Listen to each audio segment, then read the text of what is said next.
Our final kind of basic coil technique that we're gonna learn, besides the squiggle, the zigzag, and the swirly, is gonna be a braiding technique. So if you've ever braided hair, this is gonna be easier for you. So when doing this, I'm gonna strongly suggest against using your thicker coils. So using your thicker coils for this just makes more of a wad of clay to use.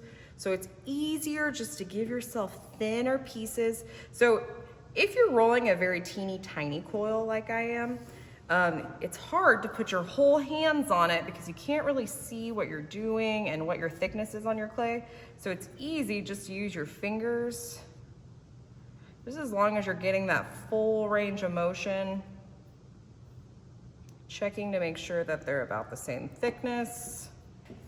So same thing, I'm starting with my palms, moving to my fingers, making sure I get that full range.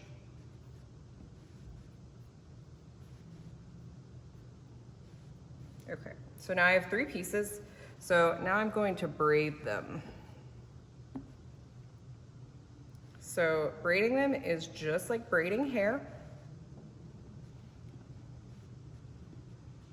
So the easiest way to start is to kind of smush the tops together.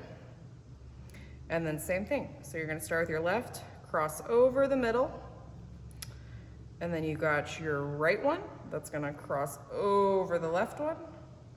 Now we're gonna take our middle and come back around, and you're just gonna repeat that process.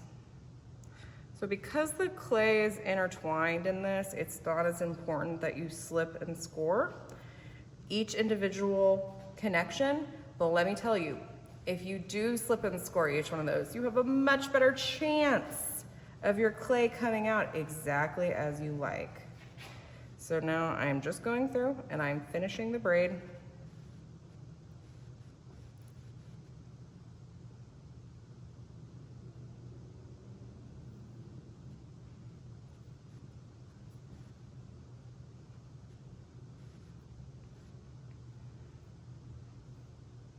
When you do this, I would also check to make sure that all of your coils are about the same length.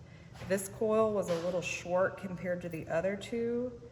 So now I've prematurely run out of clay. So to finish it off, I'm gonna tuck that littlest one in, tuck my last 2 over, smush and pull off the extra, toss that to the side, and now I have a pretty braid. Okay. So now that I have the starts to my coils, I can go ahead and start my actual project. So I'm gonna bring my base back in front of me. I wanna make sure that my edges are nice and smooth.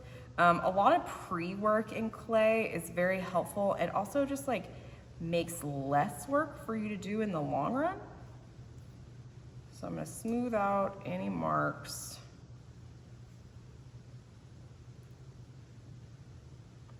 Make sure it's all even, and it is. So,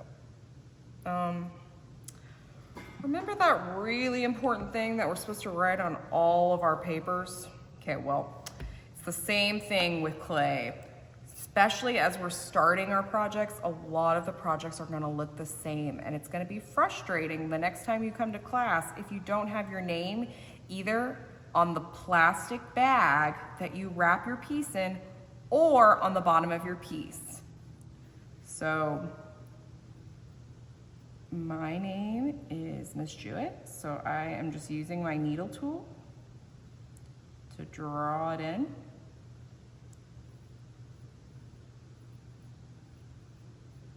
And then also, because there are 8 class periods total, I'm gonna write my class period on it, whatever that may be. So I'm gonna flip it back over and start with my piece. So I already have my coils here ready to go.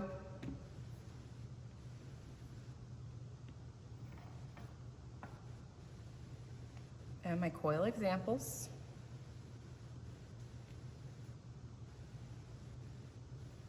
Just in mind so I can remember. Beyond that, we're gonna start with scratching and scoring, which is something that we have to, or scoring and slipping, which is something that we have to do each time.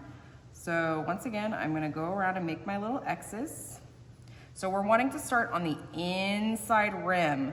Don't start on the outside rim, because when you have two pieces that are on a pivot like that, it's easier for them to snap apart instead of when they're right on top of each other, because the weight helps keep the top layer on.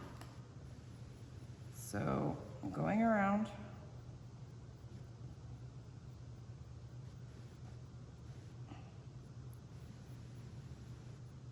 And I'm creating the little X's. As you can tell, I'm not digging all the way into my clay down to the